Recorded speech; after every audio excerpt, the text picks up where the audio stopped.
Shalom à toutes et à tous. Cette semaine, nous refermons le livre du Lévitique avec la double paracha Béar Bechukotai.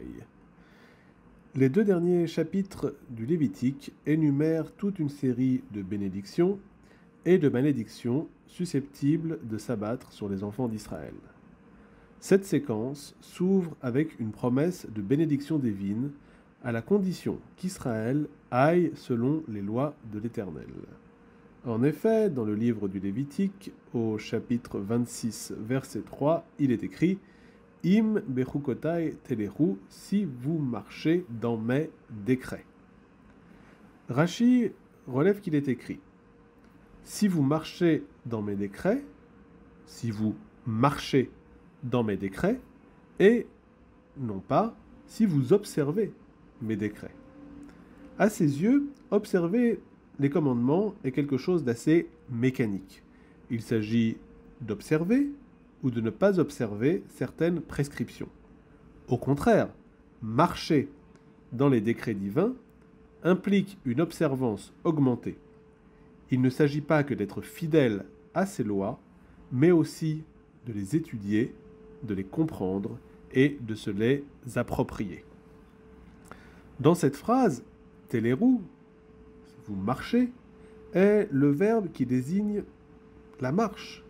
On retrouve en lui la racine bien connue, « He Lamed Kaf », qui est aussi celle du mot « halacha », qui désigne, chacun le sait, la loi juive.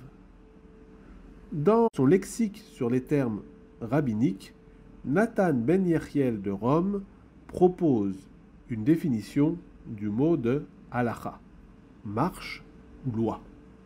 À ses yeux, ce terme revêt deux significations.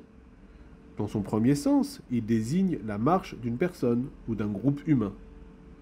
Pour exister et se développer, tout individu a besoin de règles et d'un horizon vers lequel marcher, se diriger. Mais le second sens du mot implique l'idée d'un développement, d'une dynamique. Par définition, la marche ne peut être statique, et la loi juive se doit d'être en mouvement, sous peine de se fossiliser. C'est parce qu'il a été accompagné au fil des générations par sa halacha, sa marche, sa loi, que le judaïsme a été capable de perdurer. Mais l'histoire de cette loi montre qu'elle a toujours été capable d'évoluer et de s'adapter à des situations nouvelles. Cependant, il arrive aujourd'hui que cette loi donne l'impression inverse, celle d'être figée et détachée du monde contemporain. Le meilleur moyen pour lui redonner vie, et surtout afin de faire régner la perception d'une loi toujours dynamique, passe par l'étude, puisque, comme nous l'enseigne Rashi, cette loi ne doit pas être qu'observée, mais aussi et avant tout étudiée. La Mishnah Péa ne nous enseigne-t-elle pas « Talmud Torah keneged kulam » littéralement, l'étude de la Torah équivaut ou englobe tous les commandements. Shabbat Shalom à toutes et à tous.